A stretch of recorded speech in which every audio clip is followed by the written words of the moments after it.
Halo guys, kita udah 2 hari setelah Liga Inggris berakhir. Rasanya sepi banget, udah nggak ada tontonan lagi nih.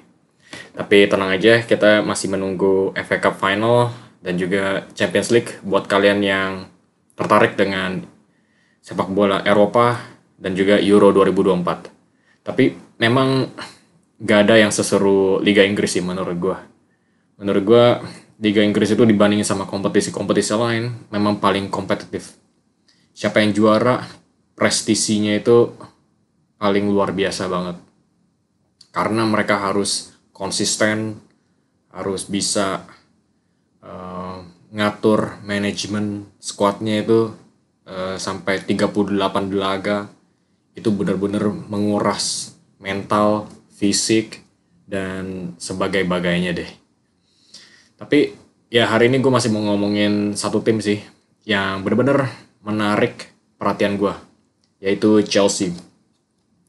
Gue lumayan demen sama Pochettino di awal-awal musim, tapi ketertarikan gue itu udah mulai berkurang setelah Chelsea itu mainnya nggak gitu konsisten.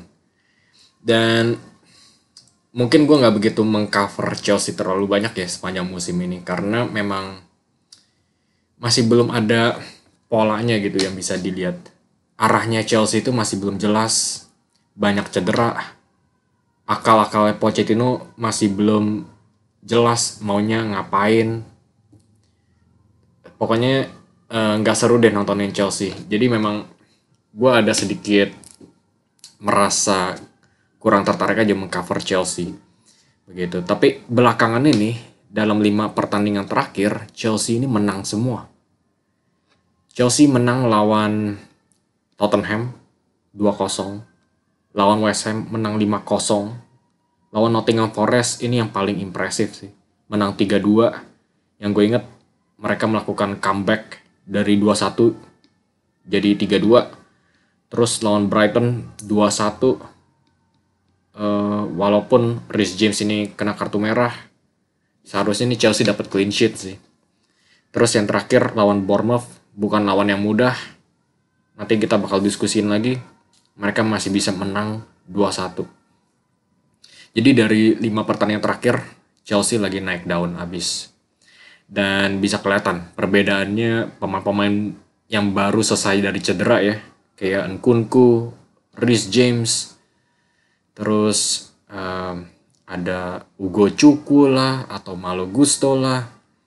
Pokoknya pemain-pemain ini benar-benar berpengaruh besar. Dan itulah kenapa gue bilang Pochettino itu harus dipertahankan sama Chelsea sih. Soalnya gue pengen lihat Chelsea sama Pochettino dengan squad terbagusnya. Gue pengen lihat aja gimana jadinya. Terus juga ada Calobah ya yang gue bilang sih luar biasa banget. Dan gue terkagum dengan komen-komen kalian juga yang terpukau dengan performanya Calobah. Nanti kita bakal ngomongin juga tentang komen-komentar kalian tentang Chelsea yang benar-benar menarik banget. Jadi Chelsea sekarang itu udah dapetin Europa League ya. Ini penghargaan besar sih menurut gue. Karena awal-awal musim itu Chelsea jelek banget. Hancur, gak konsisten. Benar-benar jadi tim olokan. Terus tiba-tiba dapetin Europa League. Nyusul Newcastle, Manchester United. Itu berarti banget sih. Bukan cuma mereka itu bisa main di Liga Eropa, tapi mereka bisa dapetin kasta Europa League itu benar-benar mendorong rasa kepercayaan diri ya. Peringkat 6 loh. Mereka sudah bisa diartikan sudah membuat comeback ya, dari posisi ke-11, 12 sekarang masuk ke papan atas. Itu derajatnya Chelsea sama Pochettino sekaligus itu benar-benar naik down. Makanya Pochettino kemarin itu bisa menyombongkan diri ya. Sempat di jumpa pers dia bilang, kenapa orang-orang bilang soal apakah gue bakal dipecat di summer ini? Kenapa gue nggak pernah ditanya apakah gue itu memutuskan untuk bertahan atau pergi? Jadi dari situ udah bisa kelihatan ya gengsinya Pochettino setelah Chelsea itu memang mainnya lagi bagus banget. Dan ada banyak pemain yang bagus yang mainnya juga lebih bagus lagi nih. Ada Moises Caicedo, ada Conor Gallagher yang konsisten sepanjang musim. Terus ada Nkunku, ada Cole Palmer pastinya. Banyak banget pemain Chelsea itu yang potensinya sangat besar. Tapi karena antara cedera lah, atau squadnya memang gak konsisten lah, permainan mereka itu jadi jatuh. Tapi kalau mereka ya, pemain-pemain kunci ini dimainin sekaligus, dimainin bareng, gue pengen lihat ledakannya tuh gimana sama Pochettino. Itu patut ditunggu sih. Soalnya ya itu, masalahnya Chelsea nggak cuma cedera aja, tapi banyak sekali pemain-pemain baru loh. Caicedo lah, Gallagher juga baru musim pertamanya kan sama Chelsea, maksudnya musim pertama penuh loh, dimainin jadi starter. Nicholas Jackson, Madueke juga baru dapetin waktu bermain yang konsisten. Pokoknya banyak banget pemain-pemain baru nih yang baru nyetel. Jadi sebetulnya kalau Pochettino itu dipecat di tengahan musim ya, itu sebetulnya keputusan yang salah karena mereka itu melupakan pemain-pemain baru ini. Butuh waktu. Dan sayangnya dan beruntungnya buat Chelsea, di akhir-akhir musim mereka baru nyetel. Chemistry-nya baru kelihatan. Dan Gallagher ya, beritanya sih dia bakal dijual gitu buat nambahin dana. Itu lumayan mengejutkan sih beritanya. Soalnya kalau gue lihat Gallagher itu juga salah satu pemain konsisten.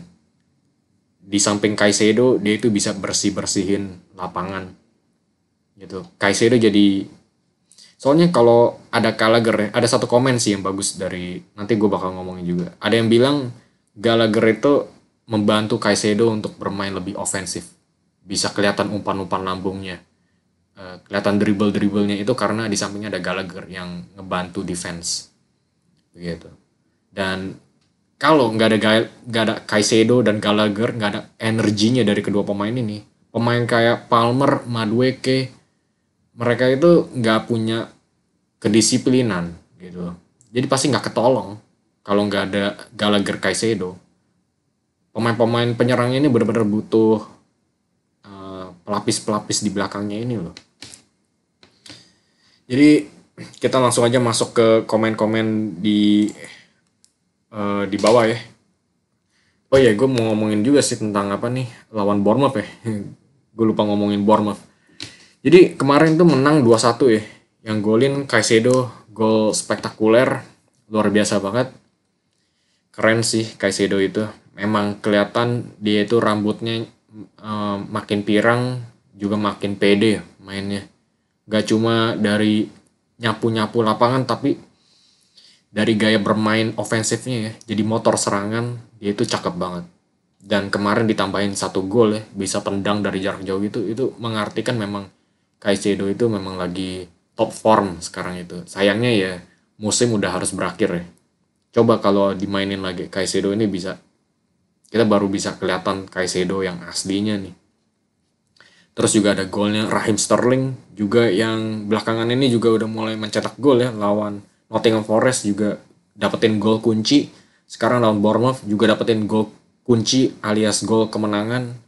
Luar biasa menggantikan Modric. Terus kalau gue bilang sih Sterling sama Nkunku ya, musim depan bisa nyetel abis sih. Nggak tahu nih siapa yang lebih bagus, Sterling atau Nkunku, atau mungkin bisa dimainin bareng. Mungkin Madueke disingkirin sama Nkunku atau Sterling. Nah, itulah jadi pertanyaan. Siapa nih main nih, Sterling atau Nkunku di kiri atau kanan? Siapa yang lebih finisher? Kalau yang lebih finisher, dia mainnya pasti di sayap kiri. Nah, Sterling sama Nkunku dua-duanya finisher sih. Tapi mungkin ya, gara-gara sifat playmakernya si Nkunku, mungkin dia yang lebih diutamain main di sayap kanan, si Nkunku. Sterling yang di kiri. Itu dugaan gue sih. Soalnya Madueke kalau gue lihat masih belum konsisten sih. Ya, jamak lah pemain muda. Oke, jadi kita langsung aja masuk ke komen-komen di bawah. Oh ya, sebelum gue lupa, gue juga mau ngomong sih. Kemarin itu ya memang Chelsea menang ya 2-1 lawan Bournemouth, tapi kalau gue lihat sih memang defense-nya masih kurang bagus sih. Ada on goal dari Badiashile, terus udah 1-0, masih bisa diteken sama Bournemouth ya. Akhirnya kebobolan juga kan, jadi 1-1. Kayak gitu nggak sih? Bukan 1-1, malah udah 2-0 dulu. Habis itu udah tenang-tenang 2-1, jadi si Badiashile ini yang on goal. Nah, sejak dari itu Chelsea tuh mainnya tuh udah gak bagus banget sih. Bournemouth yang memang udah nguasain possession, mereka yang mainnya lebih bagus. Chelsea memang cuma ngedefend aja. Dari situ gue bisa lihat Chelsea kalau mau jadi level top ya lawan Bournemouth, mereka yang harus mendominasi possession. Tapi kemarin itu possessionnya ya, kalau kita lihat nih, bentar. Possessionnya Chelsea 61%, Bournemouth 38%. Gue kaget sih. Gue nggak ngira ternyata sebanyak itu Chelsea.